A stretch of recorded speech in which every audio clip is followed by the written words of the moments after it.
During pregnancy होने वाले congenital malformation कौन कौन से होते हैं, ये कॉन्जेनाइटल मालफॉर्मेशन, और किस लेडीज़ में इसका रिस्क ज़्यादा होता है, कैसे हम कॉन्जेनाइटल मालफॉर्मेशन के रिस्क को कम कर सकते हैं।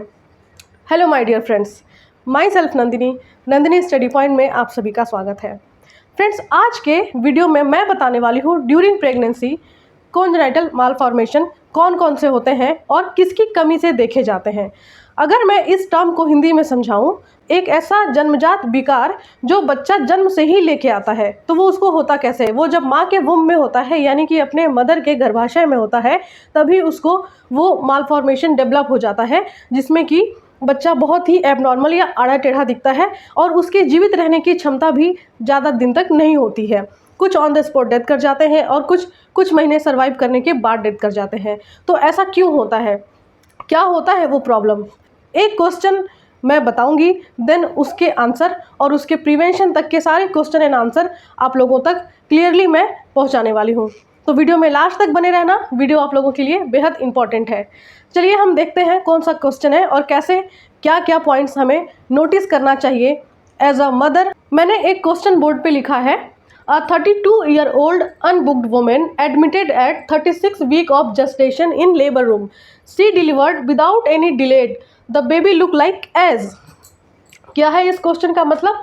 एक 32-year-old वोमेन है, ठीक है, अनबुक्ड है, मतलब वो हॉस्पिटल में पहली बार आई है, वो बुक नहीं है। Women admitted at 36 week of gestation, मतलब कि उसके जो मंथ है उसने 9 मंथ कंप्लीट कर लिया है, 36 वीक ऑफ जेस्टेशन पे वो पहुंच चुकी है। अब वो लेबर रूम में एडमिटेड है and she delivered without any delayed, मतलब डिलीवरी में कोई लेट नहीं हुआ, कोई समय नहीं लगा और उसने एक बेबी को जन्म दिया है। But baby look like as.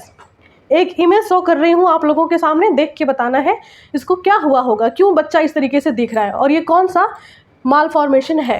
Clearly अगर आप लोगों ने फोटोज इमेज देख लिए हो तो अब मैं इसके आगे बताती हूँ कि ये कौन सा मालफॉर्मेशन है, ठीक है। What is the most likely the diagnosis, इस बच्चे को क्या हुआ होगा? मैंने आंसर लिखा है, इस बच्चे को है ओपन न्यूरल ट्यूब डिफेक्ट।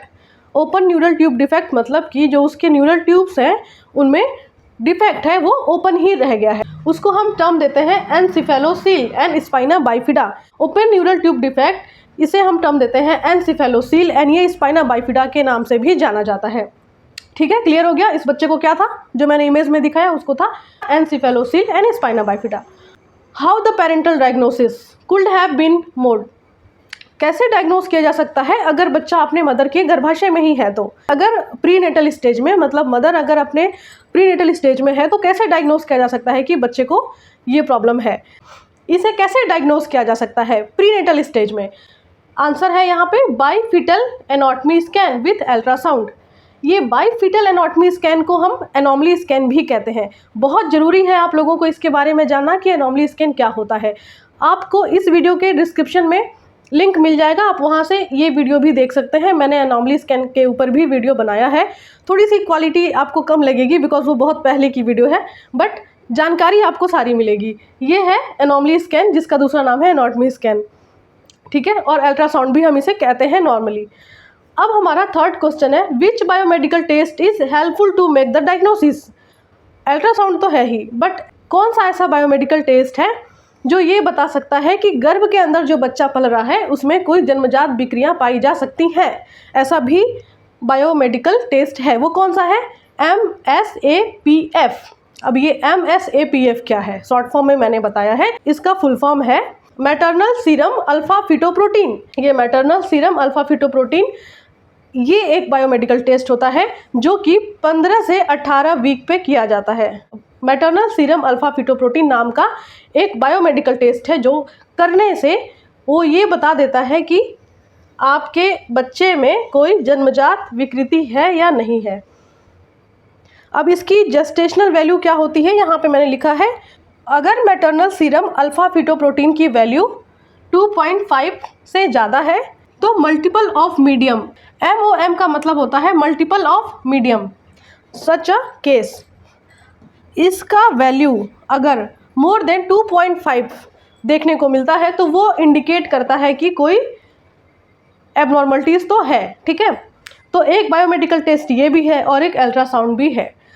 तो ये दो चीज़ें ध्यान रखनी है, प्रेगनेंसी में ये दोनों टेस्ट इंपॉर्टेंट होता है, इसको मिस नहीं करना है। फोर्थ पॉइंट में हम ये समझते हैं, who are the mother that have the high risk for this abnormalities, यानी कि ऐसी कौन सी मदर हैं जिनमें ये प्रॉब्लम देखी जा सकती है। ओवर 35 ईयर वोमेन या मदर ओवर 35 ईयर, अगर कोई पहली प्रेगनेंसी कंसीव करता है जो कि 35 साल के ऊपर है तो उसके में ये प्रॉब्लम देखने का रिस्क होता है। ठीक है, हर किसी में होगा नहीं है, बट यहाँ पे क्या है, रिस्क किस में होता है, तो मैं रिस्क की बात कर रही हूँ। तो फर्स्ट पॉइंट है वुमेन ओवर 35 ईयर, अगर कोई वुमेन अपना फर्स्ट प्रेगनेंसी कंसीव करती है एवं 35 ईयर तो वो इस रिस्क फैक्टर के अंदर आती है। सेकेंड में मैंने लिखा है प्रीवियस हिस्ट्री, इसको मैंने शॉर्ट में लिखा है previous history, but full form में अगर हम बात करें तो फैमिली हिस्ट्री या प्रीवियस मिसकैरेज एबॉर्शन हिस्ट्री या न्यूरल ट्यूब डिफेक्ट हिस्ट्री रही है तो ठीक है।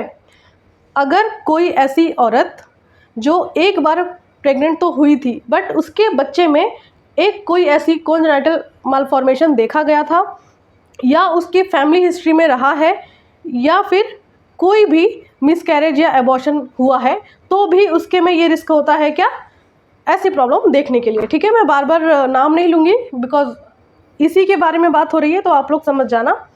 एंड थर्ड पॉइंट है epileptic and diabetic mother. Epileptic and diabetic mother क्या होता है, डायबिटिक मदर तो कॉमन वर्ड है, एपिलेप्टिक का मतलब होता है कि कोई ऐसी फीमेल जिसको कि सीजर्स आते होंगे। अब सीजर्स को लेमैन लैंग्वेज में बोलूँ तो मिर्गी आना को ही हम टर्म देते हैं क्या, एपिलेप्टिक या सीजर्स। तो किसी को अगर दौरे आ रहे हैं, सीजर्स आ रहे हैं तो वो हमारे क्या होते हैं, न्यूरॉन्स को अफेक्ट करते हैं। कुछ ऐसे न्यूरोमीटर्स होते हैं जिनकी वजह से ऐसे प्रॉब्लम्स देखे जाते हैं।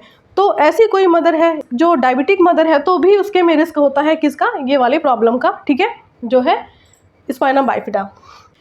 और हमारा नेक्स्ट पॉइंट है, मैंने यहाँ मेंशन नहीं किया है पर मैं समझा देती हूँ, obesity.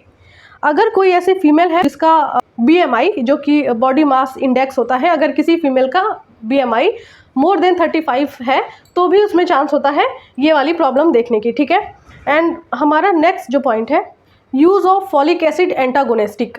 Use of folic acid antagonistic क्या होता है, फॉलिक एसिड एंटागोनिस्टिक का मतलब होता है for example methotrexate.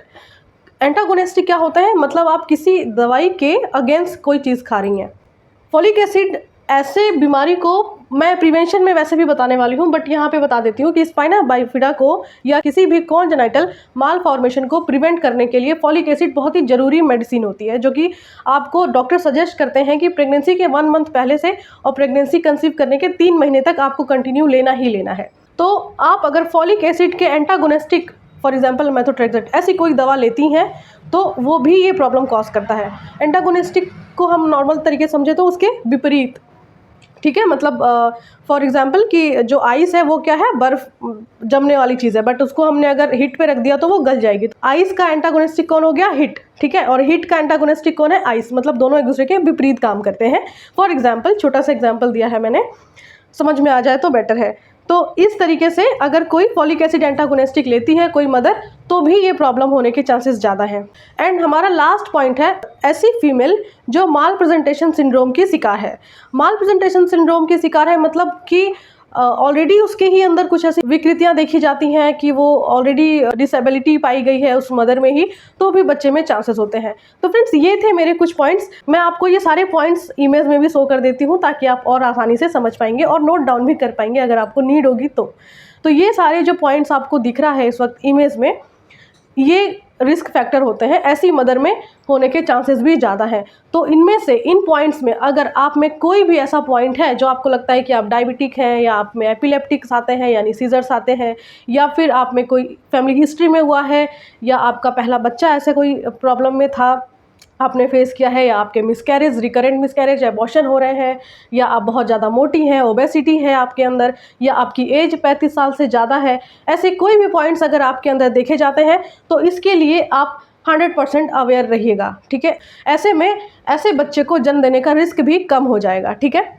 I hope इतने सारे पॉइंट्स आपके क्लियर हो चुके होंगे। 5वें पॉइंट में हम समझते हैं हाउ कैन बी प्रिवेंट, इनको कैसे रोका जा सकता है या कैसे बचा जा सकता है। इसके प्रिवेंशन में इम्पॉर्टेंट पॉइंट ये है कि अगर आप प्लानिंग कर रही हैं, फैमिली प्लानिंग कर रही हैं या प्रेगनेंसी कंसीव करने की प्लानिंग में है तो before conception beginning of 1 month आपको शुरुआत के 1 महीने से ही folic acid 4 mg per day लेना स्टार्ट कर देना चाहिए और 12 वीक ऑफ प्रेगनेंसी तक 4 mg फॉलिक एसिड कंटिन्यू रखना चाहिए। सिर्फ यही है इसका प्रिवेंशन। तो क्यों ज़रूरी होता है फॉलिक एसिड, क्यों डॉक्टर रिकमेंड करते हैं? कई बार कुछ फीमेल्स इसको पोलाइट भी ले लेती होंगी, मेडिसिन अवॉइड करती हैं, पर ऐसा नहीं करना चाहिए। नहीं करती हैं अगर आप तो बहुत अच्छी बात है, और अगर आप करती हैं तो ऐसा नहीं करना है, क्योंकि वो इतने बड़े बीमारी से बचाता है।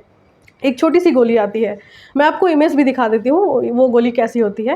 4 mg की ये टैबलेट है और इसे डॉक्टर लेने के लिए सलाह देते हैं आपके 12 वीक्स तक, यानी कि आपकी प्रेगनेंसी के 3 महीने जब तक नहीं कंप्लीट हो जाते हैं तब तक आपको ये मेडिसिन लेनी है, और शुरुआत के 1 महीने तक लेना है जब आप प्लानिंग कर रहे होंगे तब। तो सिर्फ ये था आज के इस वीडियो में। और हाँ, कुछ डाइट्स भी हैं जिनके थ्रू हम फॉलिक एसिड ले सकते हैं।